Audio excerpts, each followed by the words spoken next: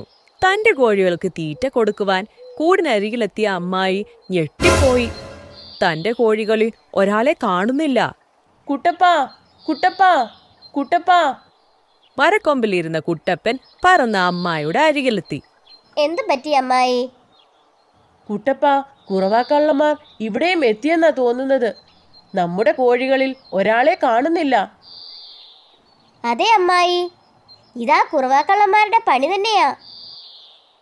രാത്രിയിൽ ഈ കള്ളന്മാരെത്തിയാൽ നമ്മൾ എങ്ങനെ അറിയും കുട്ടപ്പാ? അതിന് വഴിയുണ്ടമ്മായി.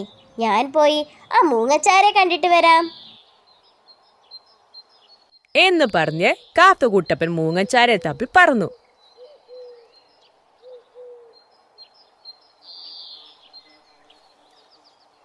മൂങ്ങച്ചാരെ തപ്പി കുറെ നേരം പറന്നുവെങ്കിലും കുട്ടപ്പനെ കണ്ടെത്താനായില്ല. കുട്ടപ്പൻ മനസ്സിൽ പറഞ്ഞു, മൂങ്ങച്ചാര ഇനിയും എവിടെയാണ് തപ്പുക? അപ്പോഴാണ് കുട്ടപ്പൻ ഒരു കുറുക്കച്ചാരെ വഴിയെ കാണുന്നത്. കുട്ടപ്പൻ കുറുക്കച്ചാരുടെ അടുത്തെത്തി. കുറുക്കച്ചേട്ടാ, ഈ കാട്ടിലൊരു വയസ്സൻ മൂങ്ങയുണ്ട്. അവനെ നിനക്കറിയാമോ? കുറുക്കൻ ഒന്ന് ചിന്തിച്ചു, എന്നിട്ട് പറഞ്ഞു, നീ എന്തിനാണ് മൂമ്മച്ചാരെ തപ്പുന്നത്? കാക്കക്കുട്ടപ്പൻ നടന്ന കാര്യങ്ങളെല്ലാം കുറുക്കച്ചനോട് പറഞ്ഞു. ഓ, ഇതാണോ കാര്യം? എൻ്റെ കൂടെ വാ, ഞാൻ മൂമ്മച്ചാരുടെ വീട് കാണിച്ചു തരാം. അങ്ങനെ കുട്ടപ്പനും കുറുക്കച്ചനും മൂങ്ങച്ചന്റെ വീട് ലക്ഷ്യമാക്കി പോയി.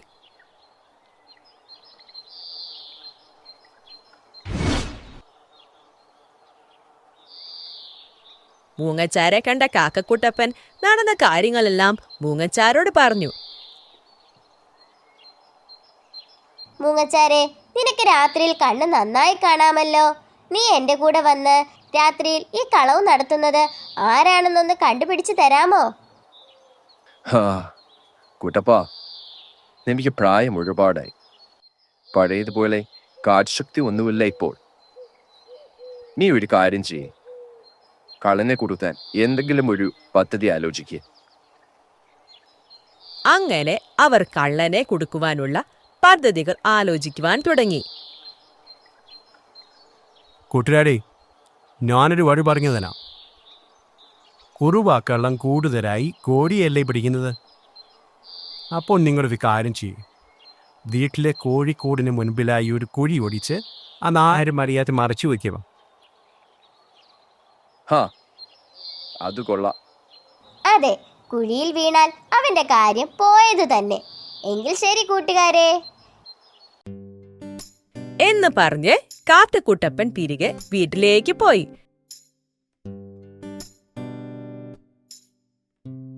വീട്ടിലെത്തിയ കുട്ടപ്പൻ നടന്ന കാര്യങ്ങളെല്ലാം അമ്മായിയോട് പറഞ്ഞു. നല്ല ഐഡിയ ആണ് കുട്ടപ്പ, നമുക്ക് ഇതൊന്ന് ചെയ്തു നോക്കാം. അമ്മായിയും കുട്ടപ്പനും കോഴിക്കൂടിന്റെ മുമ്പിൽ ഒരു കുഴി കുഴിച്ചിട്ട് ഇലകൾ കൊണ്ട് മറച്ചു വെച്ചു.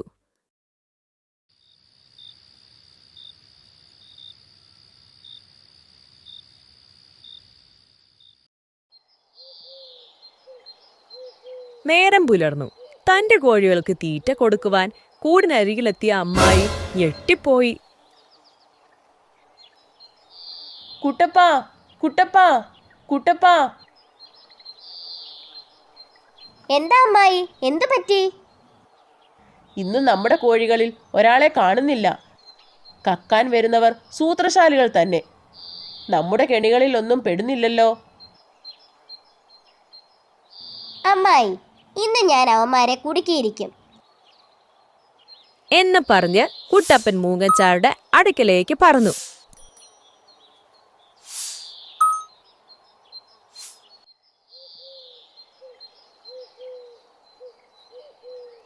മൂങ്ങച്ച, കള്ളന്മാർ നല്ല സൂത്രശാലികളാണ്.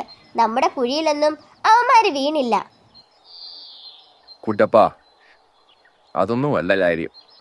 ഇന്നലെ രാത്രി ഞാൻ ഉണ്ടായിരുന്നോടെ.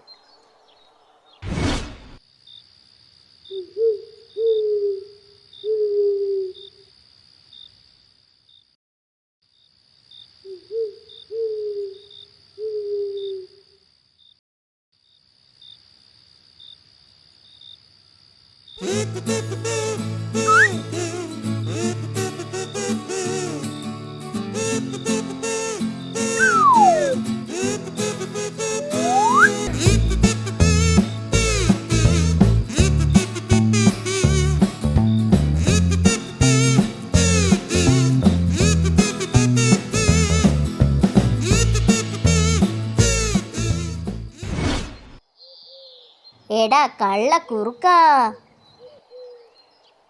അവന് ഇന്നലെ എനിക്ക് സംശയമുണ്ടായിരുന്നു. അതുകൊണ്ടാണ് കണ്ണിന് കാഴ്ചശക്തി കുറവാണ് എന്ന് ഇന്നലെ ഞാൻ പറഞ്ഞത്. ഇന്നവന്റെ കാര്യം തീർത്തത് തന്നെ. എന്ന് പറഞ്ഞ് കുട്ടപ്പൻ തിരികെ വീട്ടിലേക്ക് പോയി. അമ്മായിയുടെ അടുക്കലെത്തിയ കുട്ടപ്പൻ കള്ള കുറുക്കന്റെ കാര്യങ്ങളെല്ലാം അമ്മായിയോട് പറഞ്ഞു. അമ്പട കുറുക്കച്ചാ. അമ്മായിയും കുട്ടപ്പനും കുറുക്കച്ചരെ പിടിക്കാൻ അന്ന് രാത്രിയിലും കെണിവെച്ചു. ഇതൊന്നും അറിയാതെ കൊതിയൻ കുറുക്കൻ രാത്രിയിൽ കോഴിക്കൂടിന്റെ അരികിലെത്തി. പതിവ് പോലെ കുറുക്കച്ചൻ കോഴിയെ പുറത്തിറക്കാനുള്ള മാർഗങ്ങൾ പ്രയോഗിച്ചു.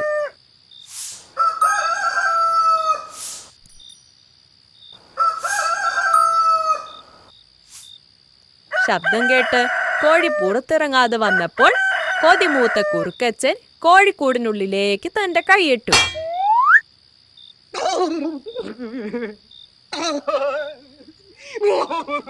കുറുക്കച്ചൻ കുടുങ്ങിയ സന്തോഷത്തിൽ കുട്ടപ്പൻ കുറുക്കന്റെ അടുത്തെത്തി പറഞ്ഞു, എന്നോടാണോ നിന്റെ കളി? ഇനി മേലാൽ ഇവിടെ കണ്ടുപോകരുത്. അങ്ങനെ കുട്ടപ്പനും അമ്മായും കാറ്റാടിക്കുന്നിനെ കുറുവാക്കാലനിൽ നിന്നും രക്ഷിച്ചു.